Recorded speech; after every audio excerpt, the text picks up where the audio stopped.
apa itu? Syirkut ta'ah, syirkul hukum, syirik dalam ketaatan, syirik dalam hukum.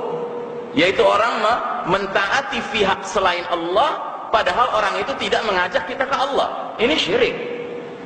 Orang mematuhi hukum yang bukan hukum Allah, padahal kata Allah hukum hanya ada dua pilihan. Afa hukmal jahiliyati yabghun wa man ahsanu minallahi hukman liqaumi yuqinun. Apakah manusia menginginkan hukum jahiliyah, dan siapa yang lebih baik hukumnya daripada hukum Allah bagi kaum yang yakin? Berarti hukum hanya ada dua, atau ikut hukum Allah atau ikut hukum jahiliyah. Dalam surat An-Nisa bahasanya atau ikut hukum Allah atau ikut hukum taghut, nggak ada pilihan ketiga. Dan sekarang bukan rahasia lagi, umat manusia ringan-ringan saja mentaati hukum selain hukum Allah. Padahal ini kategorinya bukan dosa kecil, Pak, bukan dosa besar, ini syirik, ini mempersekutukan Allah Subhanahu wa taala. Sebab Allah sendiri yang menyatakan, wala yusyriku fi hukmihi ahada. Surat Al-Kahfi ayat 26.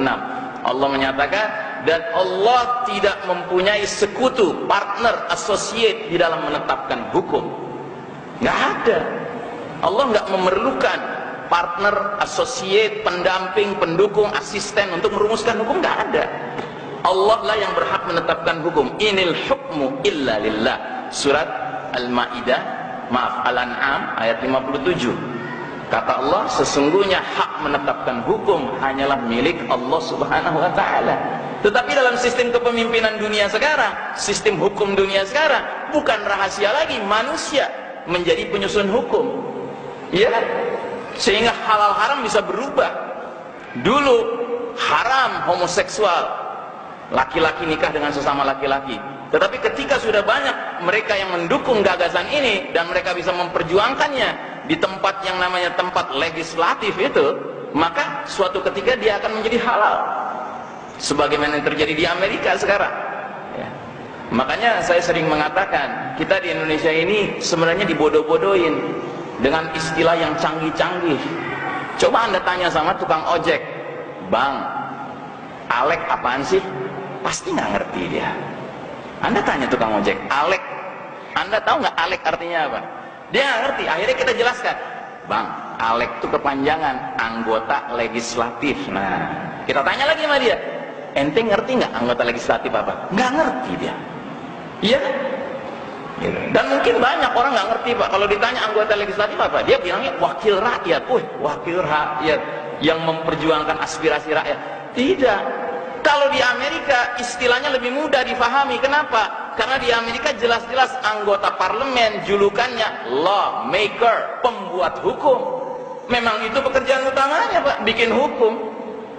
Suatu perkara yang dalam Islam nggak dikenal. Manusia nggak perlu bikin hukum, manusia tinggal mentaati hukum Allah Subhanahu wa ta'ala. Makanya istilah di Inggris mungkin lebih bagus. Gedung parlemen itu disebut House of Lords, ya kan? Rumahnya para tuhan berkumpul. Gitu. Tuhan-tuhan palsu, Pak.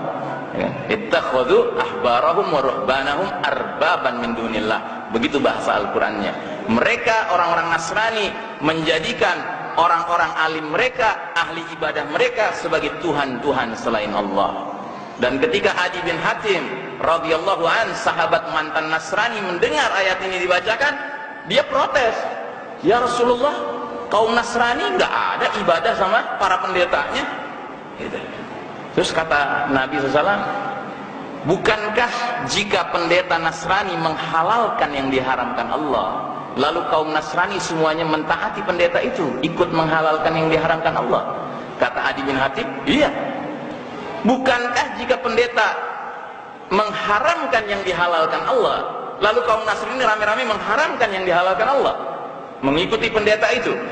Iya, kata Adi bin Hatim. Nah, kata Nabi, itulah bentuk ibadahnya kaum Nasrani kepada para pendeta mereka. Gitu. Jadi ibadah kepada pendeta itu nggak perlu sujud ruku di depan pendeta, itu nggak perlu. Pokoknya pendeta itu menghalalkan sesuatu, kita ikut menghalalkan, padahal di kitab dikatakan haram. Itu namanya sudah beribadah kepada pendeta itu.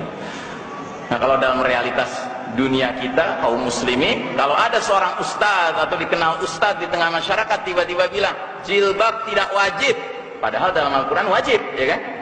Terus umat Islam muslimatnya mentaati ustadz ini, sama saja mereka sudah beribadah kepada ustadz itu.